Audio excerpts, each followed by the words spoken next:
Hello बच्चों, चलिए प्रश्नों को पढ़ते हैं। टिप्पणी लिखिए किस पर? पृथ्वी उष्मायन के कारण पर। हमको टिप्पणी लिखना है पृथ्वी उष्मायन के कारण पर। तो चलिए देखते हैं प्रश्न की मुख्य अवधारणा क्या होगी। मुख्य अवधारणा होगी क्या? पृथ्वी उष्मायन उष्मायन या ग्लोबल वार्मिंग। क्या? Global warming. तो चलिए इसको समझते हैं, पृथ्वी उष्मायन या ग्लोबल वार्मिंग क्या होता है। तो इसको समझने के लिए हम एक और थोड़ा सा टर्म जानते हैं, वो क्या होता है? ग्रीन हाउस प्रभाव। ग्रीन हाउस प्रभाव को जान लेते हैं। ग्रीन हाउस प्रभाव क्या होता है कि यह एक प्राकृतिक घटना होती है। क्या?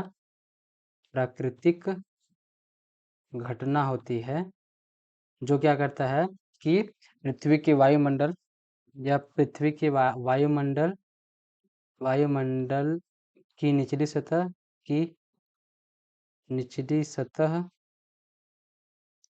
वायुमंडल की निचली सतह तथा क्या करता है? यह वायुमंडल की निचली सतह तथा पृथ्वी की सतह तथा क्या?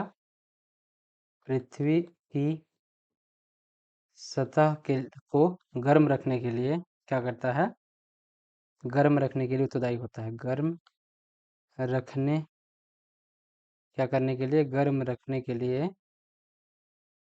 किसके लिए? गर्म रखने के लिए क्या होता है? यह उत्तरदायी होता है। तो अब इसमें वायुमंडल की सतह को यह गर्म रखेगा तो वो कौन रख सकता है? वायुमंडल में क्या है हमारे? वायुमंडल में हमारे गैसें हैं। तो कौन कौन सी गैसें इसमें भूमिका निभाती हैं? तो उनमें आता है कौन सबसे ज़्यादा जो भूमिका निभाती है? Carbon dioxide. फिर कौन आता है? CH4 methane. और कौन आता है? क्लोरोफ्लोरोकार्बन। क्लोरोफ्लोरोकार्बन। और कौन आता है? NO2 N2O। N2 ये गैसें क्या करती हैं? ग्रीन हाउस गैसें होती हैं। तो ये क्या करते हैं कि हमारे वायुमंडल और पृथ्वी की सतह को गर्म रखते हैं। लेकिन क्या होता है कि अगर इनमें ज़्यादा होती हैं ये गैसें, जैसे हम घर में फ्रीज यूज़ करते हैं, फ्रीज का, AC का, तो उससे क्या मुक्त होता है? क्लोरोफ्लोरोकार्बन। तो क्या होता है कि जो ग्रीन हाउस गैसें होती हैं, ग्रीन हाउस गैसों की मात्रा में क्या होता है? मात्रा बढ़ने से पृथ्वी की पृथ्वी की ऊष्मा में या पृथ्वी की ऊष्मा में कहाँ की? सतह की। पृथ्वी की ऊष्मा में कहाँ की? सतह की में क्या होता है? में वृद्धि होता है। जिसको क्या बोलते हैं हम?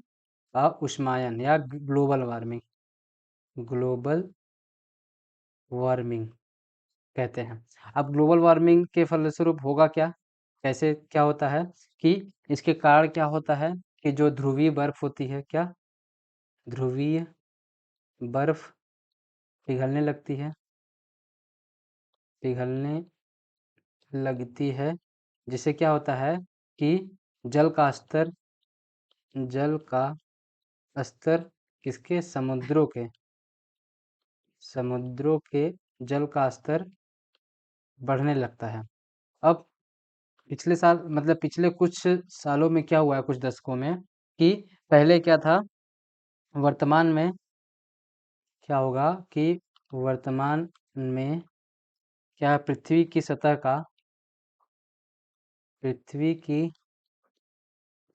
का औसत तापमान औसत तापमान कितना है?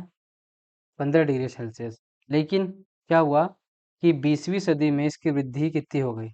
क्या कब? 20वीं सदी में इसकी वृद्धि हुई और कितनी वृद्धि हो गई?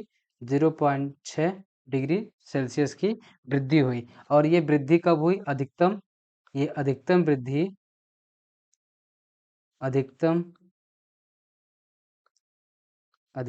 वृद्धि कब हुई है? ये कि 3 दशकों में, पिछले 3 दशकों में, पिछले 3 दशकों में इसकी वृद्धि हुई है।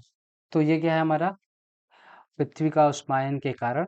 आशा करते हैं आपको समझ आया होगा। धन्यवाद।